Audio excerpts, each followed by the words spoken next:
मंगलवार व्रत की विधि। सर्व सुख, रक्त विकार, राज्य सम्मान तथा पुत्र की प्राप्ति के लिए मंगलवार का व्रत उत्तम है। इस व्रत में गेहूं और गुड़ का ही भोजन करना चाहिए। भोजन दिन रात के एक ही बार में ग्रहण करना ठीक है। व्रत 21 सप्ताह तक करें। मंगलवार के व्रत से मनुष्य के समस्त दोष नष्ट हो जाते हैं। व्रत के पूजन के समय लाल पुष्पों को चढ़ाएं और लाल वस्त्र धारण करें। अंत में हनुमान जी की पूजा करनी चाहिए तथा मंगलवार की कथा सुननी चाहिए। एक बुढ़िया थी। वह मंगल देवता को अपना इष्ट देवता मानकर सदैव मंगल का व्रत रखती और मंगल देव को पूजन किया करती थी। उसका एक पुत्र था जो मंगलवार को उत्पन्न हुआ था। इस कारण उसको मंगलिया के नाम से बोला करती थी। मंगल देव के दिन न तो घर को लीपती और न ही पृथ्वी को खोदा करती थी। एक दिन मंगल देवता उसकी श्रद्धा की परीक्षा लेने के लिए उसके घर में साधु का रूप बनाकर आए और द्वार पर आवाज़ दी। बुढ़िया ने कहा, महाराज क्या आज्ञा है? साधु कहने लगा कि बहुत भूख लगी है, भोजन बनाना है।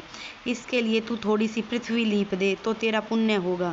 यह सुन बुढ़िया ने कहा, महाराज आज मंगलवार का व्रती हूँ, इसलिए मैं चौका नहीं लगा सकती।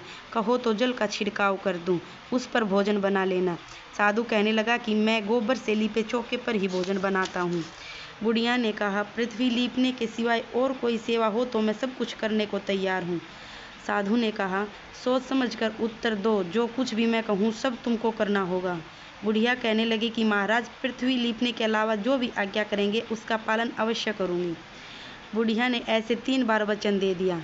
तब साधु कहने लगा कि तू अपने लड़के को बुलाकर औंधा लिटा दे, मैं उसी की पीठ पर भोजन बनाऊंगा। साधु की बात सुनकर बुढ़िया चुप हो गई। तब साधु ने कहा, बुला ले लड़के को, अब सोच विचार क्या करती है।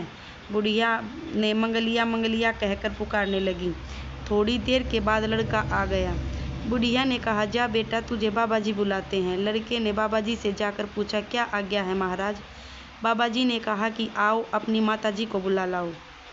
जब माता आ गई तो साधु ने कहा कि तू इसको लिटा दे।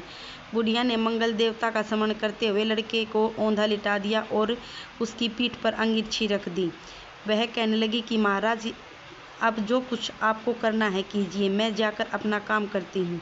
साधु ने लड़के की पीठ पर रखी हुई अंगीठी पर आग जलाई और उस पर भोजन बनाया। जब भोजन बन चुका तो साधु ने बुढ़िया से कहा कि अब अपने लड़के को बुलाओ, वह भी आकर भोग ले जाए। बुढ़िया कहने लगी कि यह कैसे आश्चर्य की बात है कि उसकी पीठ पर आपने आग जलाई और उसी को प्रसाद के लिए बुलाते हैं।